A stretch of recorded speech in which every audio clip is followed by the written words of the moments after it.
hyrë dhe për çfarë është dënuar, se ai është dënuar 3 herë për të njëjtën gjë. 3 herë për një gjë, por nëse Elbasani ka një ngrehin atje, ajo e Fieri. Është një karabina, jo flas vetë për procesin. Ne kemi kërkuar të hetohet kush e organizoi këtë skem dhe kush i mori paratë inceneratorë, se s'ekzistojnë. Ne ka futur Shqipërinë në një krizë jashtëzakonshme. Nuk po themi për Tiranën se dhe vlera ishte vërtet interesante. 18 ishte Elbasani, milion euro. Duke si gjërat vogla, 28 ishte Fieri, 138 ishte Tirana, që s'ekziston askund. Dhe sot gjithë kjo ai skandal i madh, se nga që ka ndodhur gjëra të tjera u harronin senatorët. Po me ato paratë e mund sa media financoheshin para fshëtitës ose para fshatës. Rritja çiki. Jo vetëm media, jo vetëm media. Dyfishohet. Ore gjithë skema po ashtu funksionon. Dhe sot jemi në këtë pikë që gjithë skandali i madh i senatorëve. Dhe ne paguajmë një sekond, ne paguajmë 28 euro. Ora paguajmë 80 euro në ditë, ne paguajmë 28 euro për ton dhe inceneratorët akoma i kanë diku ke 16.000 euro borxh batonit. Si pas batonit gjithë. Ti do të marri për mbarus ai se zgjidhet për mbarus. Ne paguajmë ata akoma se kanë borxh batonit. Po gjej për mbarus mirë, ja merr. Tani, e kupton ku jemi? Pra, gjithë skandali i madh i inceneratorëve sot ka përfunduar në terin. Kapën terin, gjejnë terin dhe arqipllakun. Ta dy e ka marrë. Kur ndërkohë, ja 600 milion euro që janë luajtur aty, e që kanë qarkulluar, i ka marrë tjetër kush.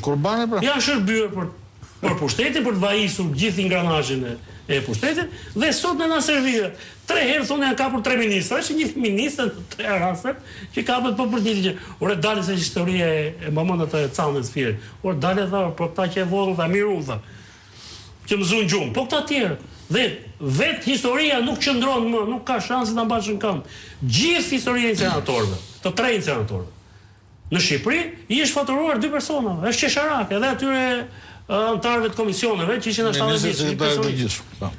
Ndërkohë Shqipëria sot nuk ka incenerim. Është në një krizë totale në gjimit. Vetëm një fjalë tha, nuk jam dakord me konvertimin tuaj dhe Salam me thënë se pse s'është dakord. E ndërprem. Jo, në besoj megjithatë, domethënë në një farë lloj integriteti të spakut. Besoj që gabimi është e spaku thotë. Unë besoj me një integritet të spakut.